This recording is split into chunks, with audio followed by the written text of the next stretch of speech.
Welcome back to more Irae Amantes Amentes. Apparently, I had fallen asleep at some point. I opened my eyes to see... Huh? Oi, oi. Ah? What is it? I couldn't believe myself. It was already completely dark out. I was lucky I didn't get sick. Maybe it was true what they said about idiots not catching colds. I rose from the bench I had been lying on. I checked the time on my phone. 6:30 p.m. It wasn't terribly late, but seeing how it was winter, it was already pitch black outside. In the distance, I could still see lights on in the school offices. The idea of being caught by a teacher wasn't appealing. I had had enough lectures for one day.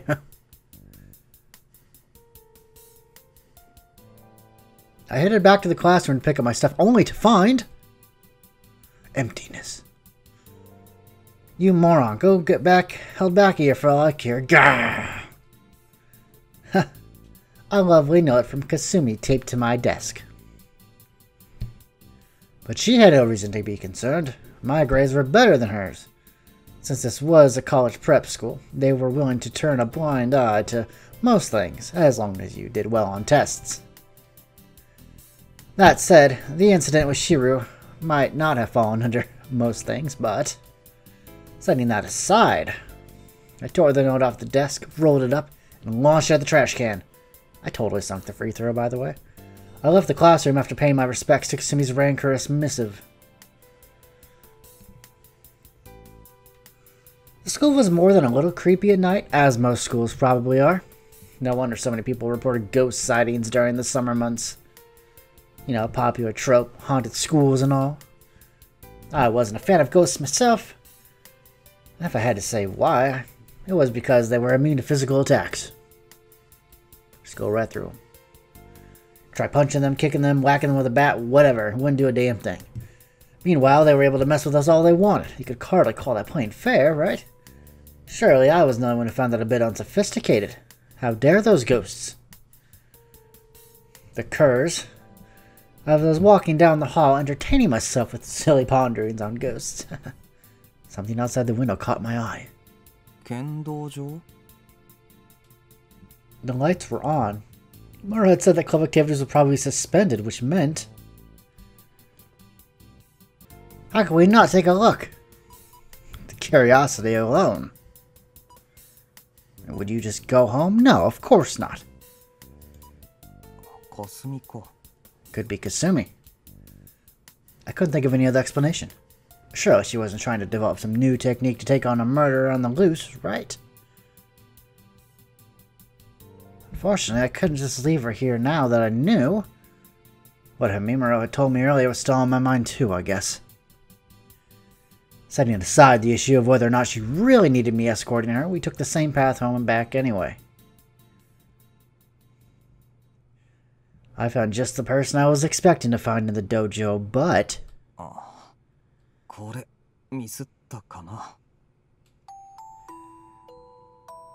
had come here thinking we'd go through our usual routine, you know, with me giving her a hard time and sidestepping her subsequent scolding. Kumi, however, was clearly not in the playful mood right now. When it came to kendo, she didn't cut corners and make compromises. She handled her bamboo sword with a quiet dignity, with nary a trace of her usual rambunctious demeanor to be found. Staring at her steadfast expression, I found myself starting to understand why the younger girl swooned over her.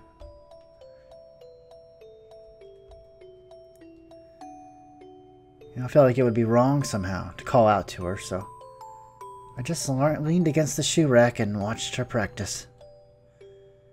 I wasn't very familiar with kendo, but if memory served, that pose was the Seigen Kame, one of the most basic of techniques. She sure was diligent. Here was someone who placed a national tournament, staying late in order to practice their fundamentals. Well, I mean, I guess that was probably part of why she was so strong. I had been watching her for a few minutes now.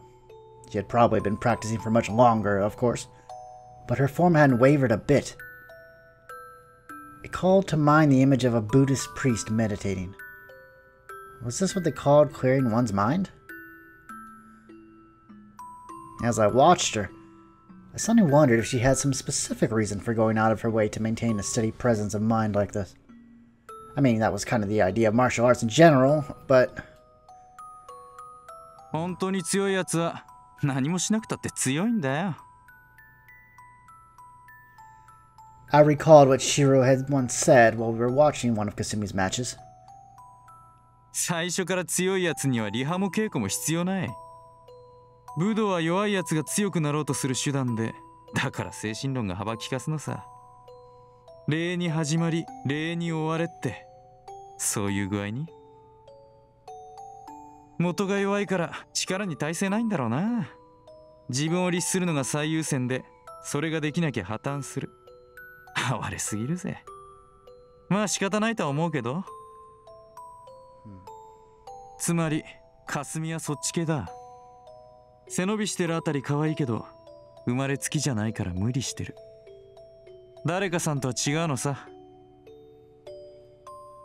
まったく、なんでこんなことになったのかね。うさぎちゃんに夢見せたのはどこのドイツだ？なあ、レンちゃん。I still remember the grin on his face as he nudged me with his shoulder. In retrospect, maybe I should have decked him right then and there.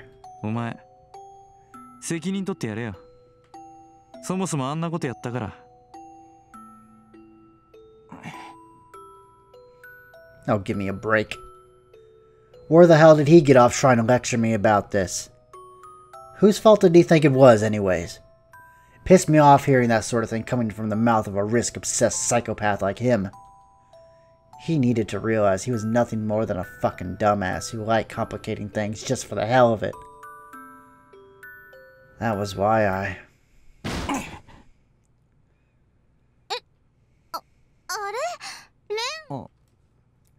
Oh.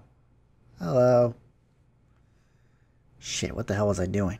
どうしたの？っていうか、いつからいたの？ああ、悪い。ちょっと声かけづらくて。I had to be out of my mind suddenly going on a trip down that particular memory lane. I pulled my fist out of the shoe rack, my gaze wavering. This was beyond embarrassing. その、一緒に帰ろうぜ。物騒だろう、一人だと。どうしたのよ。変だよ、レン。珍しいよ。あんたがそんなこと言い出すなんて。いや、夜道はおっかないからお前に守ってもらおうかなと。ほほー。つまり何？あんたは自分が怖いから私にガードしてくれと？その通り。 Exactly. Kazumi snapped. この軟弱者が！それでも男が恥を知れ！あと今思い出した。あんた午後の授業サボったでしょ。どこ行ってたの？屋上で寝てたんだけど。That's true. We aren't lying. は？屋上？信じらんない。何こいつ。呆れた。めまいがするよ。 See, it wasn't like really cold up there. Like you would think that it'd be very hard to sleep. わかった。もういい。ちょっとそこで待ってなさい。着替えてくるから。Alright. Kasumi stomped off into the changing room and I could have sworn I heard the earth shake. She poked her head back out. 覗いたら奥義食らわすからね。 Bam! She slammed the door shut. Well, I guess this had turned out more or less how I originally envisioned it. Seemed Kasumi was back to her usual self, if nothing else. Now I just needed to stop worrying about stuff in the past myself. That's easier said than done, I guess. それじゃあお世話になりました。 It's easy to say stop worrying. It's easy to say a lot of things. It's doing them that's the hard part. Kasumi thanked the dojo, locked it, then headed my way. お待たせ。どう？何か食べてく？ No, I'm starving. いや、せっかくだからかすみが何か作ってくれよ。Oh, geez, that's a little forward, don't you think? でもそれだと遅くなるよ。 Not that late, is it? 別にいい。どうも俺、他の料理が口に合わない。 We like your cooking. It's a compliment, really. そうなの？そう。昼飯は適当だったし、腹減ってる。慣れないもんは食いたくないよ。 Exactly. I'm the same way myself. I eat a very limited amount of foods. だ Because から they're delicious. 霞の料理がいい。でも買い置きないし。面倒か？だったら外食で我慢するけど。いや、そうじゃなくて、そのなんか照れるね。参ったな。そういう風に言われると下手なもの作れないっていうか。 Oh, I didn't mean to put you on the spot. Kasumi squirmed about for a bit, but soon collected herself. よし、だったら私頑張っちゃうよ。 Oh, that's the spirit. I like this one. 頼むわ。 Thank God she was so simple-minded. Almost feel bad. Almost. Afterward, we picked up some groceries at the supermarket and headed home together. It's like we're a real couple or something. Couldn't have been much later than 7 p.m., but there were surprisingly few people still out and about on the streets. No doubt thanks to the murderer. Probably. やっぱりみんな怖いんだね。だろうな。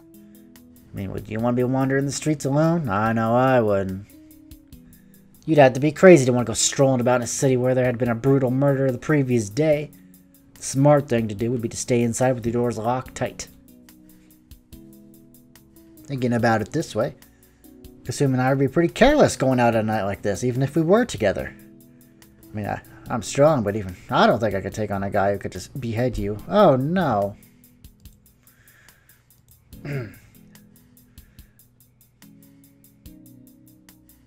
Even I don't think I could take on a guy that could behead you with a single blow. 先生もね、犯人が捕まるまでは各自まっすぐ帰りなさいって。 What else would they say? でもだったらお前、なんで居残りなんかしてたんだよ。 Yeah, why did you stay behind? それはそのなんかもう日課になっちゃってるもんだから、今更やめるのも半端だし。 I feel exceptions could be made for, you know, personal safety. それにほら、もしかしたら犯人逮捕とかできるかもしれないし。 That would have been suicide. って何よその顔。もしかしてこいつバカだとか思ってるでしょ。 Well, in so few words. Was she psychic or something? Weird. お前な、そういうことは公僕に任せとけよ。なんで一女子高生が体張らなきゃならないんだよ。そこはほら、私正義の味方だし。 Oh my gosh, no. No, you're not a champion of justice. I played Danganronpa too. Good for her. 前から思ってたけど、お前頭悪いよな。何？ちょっとあんた失礼よ。とにかく正義感もほどほどにしとけよな。I didn't know what sort of person the murderer was. Probably really mean. It's probably safe to say that he was out of his mind if he was going around decapitating people. The average person would almost certainly struggle to maintain their cool when confronting a psychopath like that. 血まみれの凶器持ってニヤニヤ笑って、多分規制上げながら襲いかかってくるやつ相手に、お前の剣道がちゃんと発揮できるかどうかは微妙だぞ。自信あるのか？どうだろうね。確かにちょっと怖いかも。だろ？ Most people never have to fight for their lives, so it would only be natural to freeze up when thrust into a situation like that. Only experience or a natural predisposition for this sort of thing could really help you there. Not that being experienced with or possessing a gift for life and death struggles would be a good thing, mind you. とにかく物騒なこと考えるなよ。また稽古続けるなら俺も一緒に残るから。やだね。心配してくれてるの？ Well, yeah, I'm not a monster. 心配だよ。俺一人で帰るのマジ怖いし。And I'm scared. はあ、そうですか。いや、素直で結構だとは思うけどね。I mean, he would be terrified, right? でもさ、だいぶ前の調子が戻ってきたね。入院したばっかりの頃はなんだか幽霊みたいになっちゃってたけど。だからね。Kasumi smiled softly, her expression feeling somehow mature. 今度何かあった時はちゃんと私に話してね。また前みたいに知らないところで無茶しちゃダメだよ。約束。Okay, okay, promise. She stuck out her pinky. ほら。お前、俺の母さんじゃないんだからさ。そんなようなものじゃない。私に守ってほしいんでしょ。ね。I wondered if it might not be better to just go along with her. 善処するよ。よろしい。Kasumi grabbed my hand and forcibly intertwined our pinkies. Never thought I'd be engaging in a pinky swear at this age. Next time something happens, be sure to tell me about it. I didn't want more stuff like that. I didn't want more stuff that I felt uncomfortable talking about to happen myself. I was more than over that sort of thing.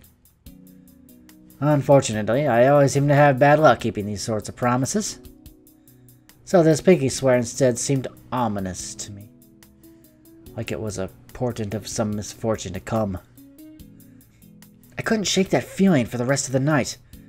After eating dinner, I headed straight to bed, and as soon as I fell asleep, it began. The crimson dream of the guillotine.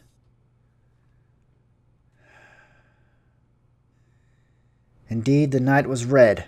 A beast lurked in the city. Most beasts were of a nocturnal nature, so it was only natural the hunting of this one took place during the night as well. And thus the night was stained crimson, with fountains of blood, with dripping pieces of meat, with shattered bones, with the fading embers of life. Thus the beast satisfied its hunger, slaked its thirst, in an endless cycle of limitless gluttony. It continued devouring its prey. However, there were also those that hunted such beasts. Or perhaps it would be more accurate to describe this kind of phenomenon as mutual predation instead. They're here. A beast in the form of a young woman spoke, a grim expression on her face.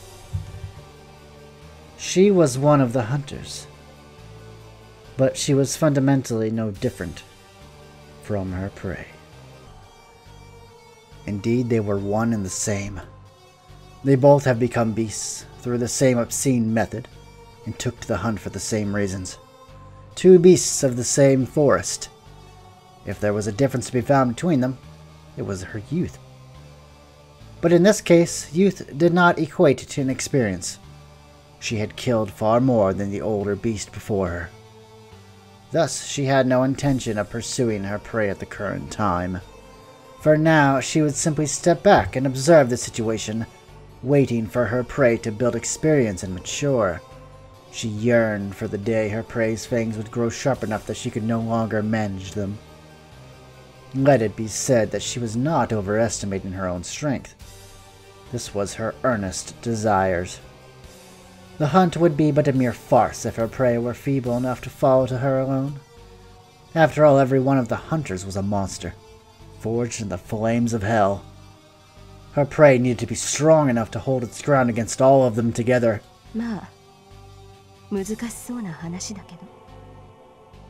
Her words earlier did not speak of her prey's arrival. Her comrades, the hunters, had arrived instead, and thus she understood. The odds of the prey managing to reach their level were so low that they might have well have been zero. There was no one to be seen in the area. What was that? Interesting. Her comrades hadn't made their presence known through sight or sound, but she could feel them there. Even if one is asleep, he or she is likely to awaken if several people enter the room, simply from sensing their presence. This was a similar phenomenon. The room that was Suihara City suddenly felt very cramped. If we posited that the density of a normal person's existence was a 1, then the density of two who had just arrived was more than 1,000. There could be no doubt that these monsters had devoured more than 1,000 human souls. These were man-eaters far beyond the level of any mere serial killer. They could no longer be called human in any sense of the word. Ah, but this was perhaps to be expected. It meant only that they had come prepared. They had made effective use of the past 60 years, it would seem. She had no trouble telling exactly who had arrived. Who could forget such tainted, such utterly abominable souls as theirs? Before the words, "these two are the absolute worst," could pass from her lips, the girl remembered that the descriptor, "the absolute worst," applied to all of them just the same as held her tongue. ともあれ、ようこそシャンバラへ。ようこそ。お待ちしていましたよ、お二人とも。Oh, things are starting to heat up. A man garbed in a priest's cassock offered his greetings. 本当にお久しぶりです。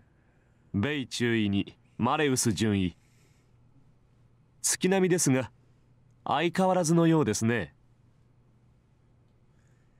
His voice was calm, even comforting.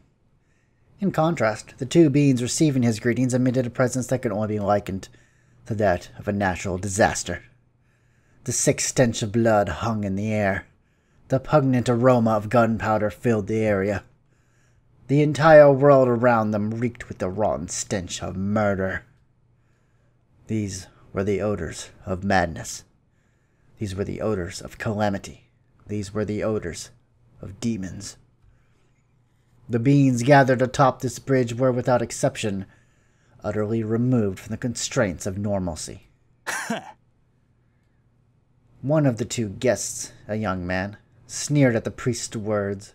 相変わらずってことは、昔のまま進歩ねえって言いたいのかよ、クリストフ。言葉選ばねえと死ぬぞ、てめえ。Whoa. He's wearing an SS uniform. The 3 stars, the three little diamond things, symbolize his rank. And I did some research on this, right? This is a SS Untersturmführer, or basically a lieutenant in like a U.S. Army sense.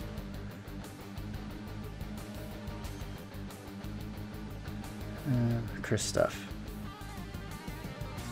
The man's language could hardly be called refined, but he spoke with a grin.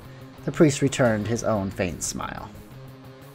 The man's skin was fair, too fair, to the point of being inhumanly pale, as he was cut from wax. However, he did not give off an aura of weakness or sickliness. Far from it. He possessed a certain limber poise, almost reminiscent of a python or other great reptile. In contrast,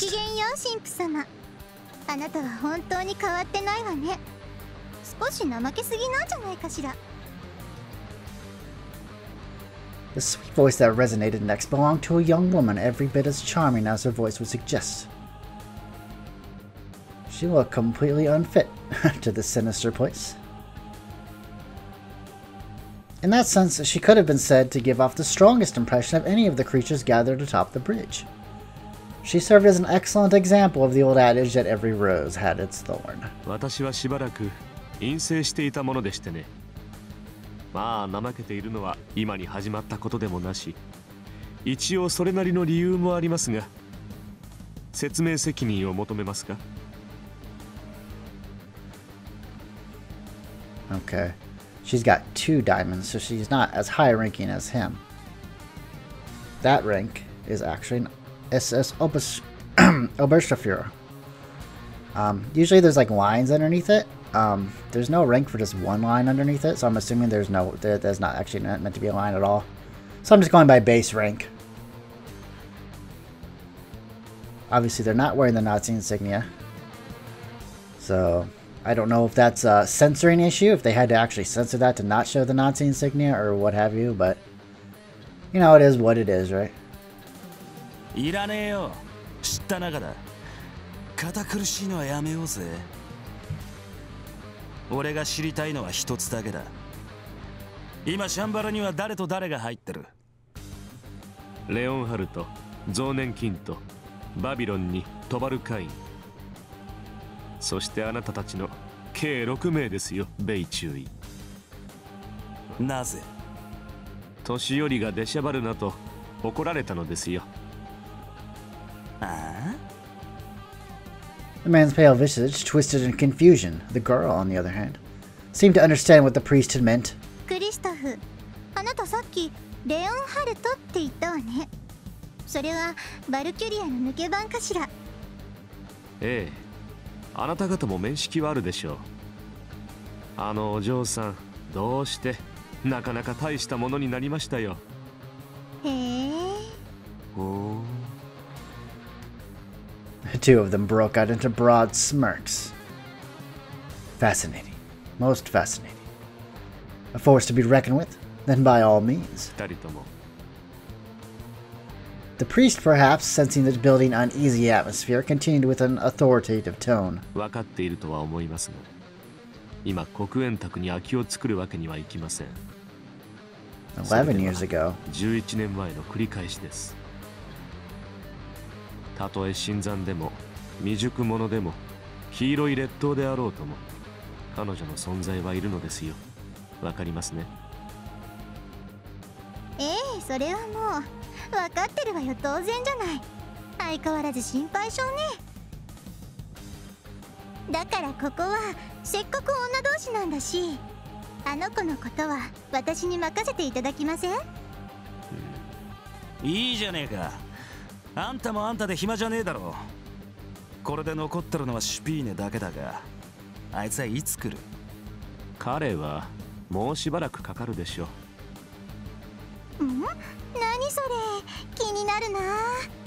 おいマレウス、言ったろ、別にいいじゃねえか。大公殿が腹黒いことやっててくれりゃ、こっちもいろいろ手間が省ける。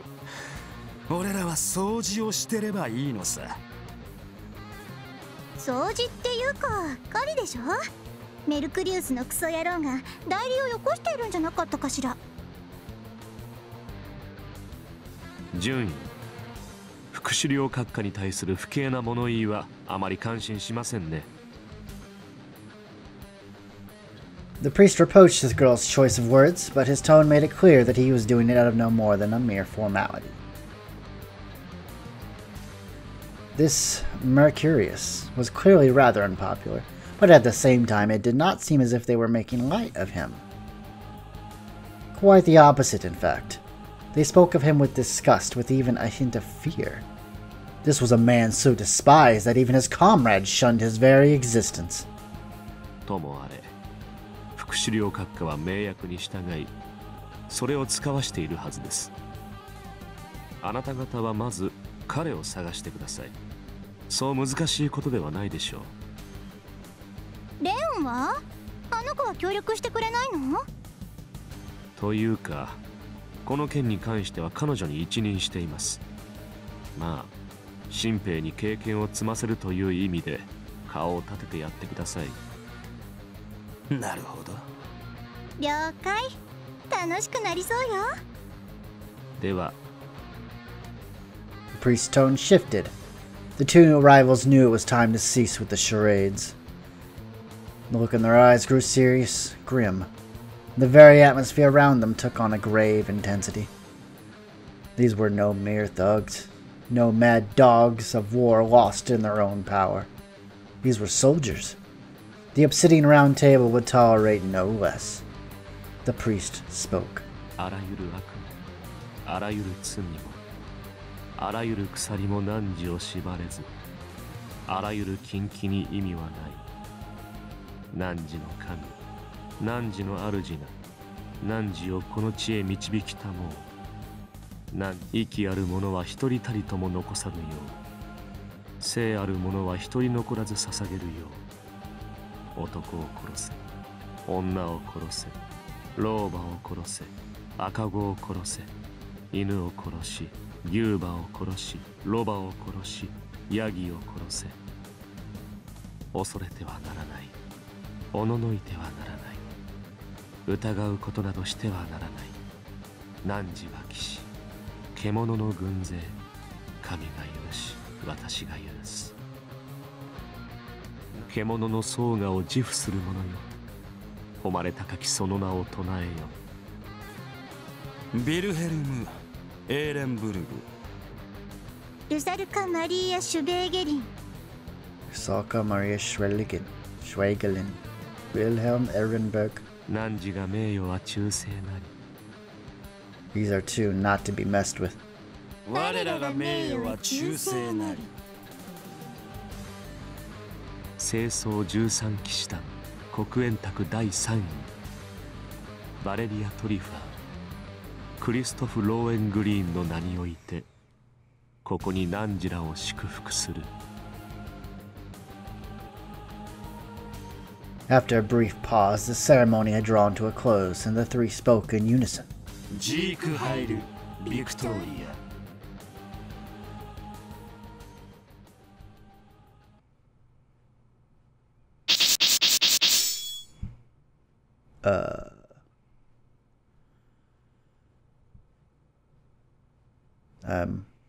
Okay. These are the people here, right? Hang on, let me. Okay. Tubal Cain, Christoph Lohengrin, Kaiziklu Bay. I don't think there's any other letters there. Leonhard August, Sonnenkind, Gotts von Berlick. Sorry.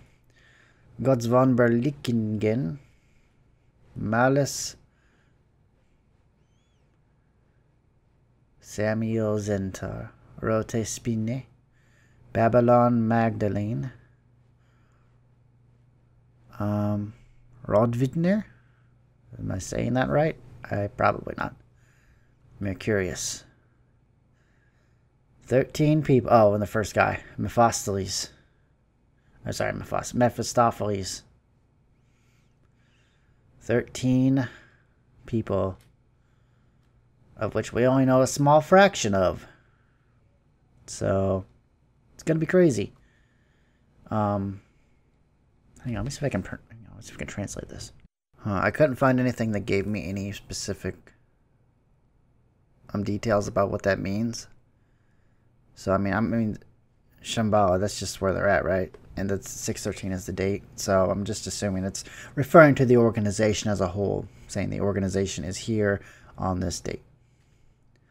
So yeah, that's it. Alrighty, I think I'm going to end the episode off here. Things are getting exciting. You know, some evil has been brought back, so to speak. So what awaits our heroes? Hopefully we'll find out soon on Monday.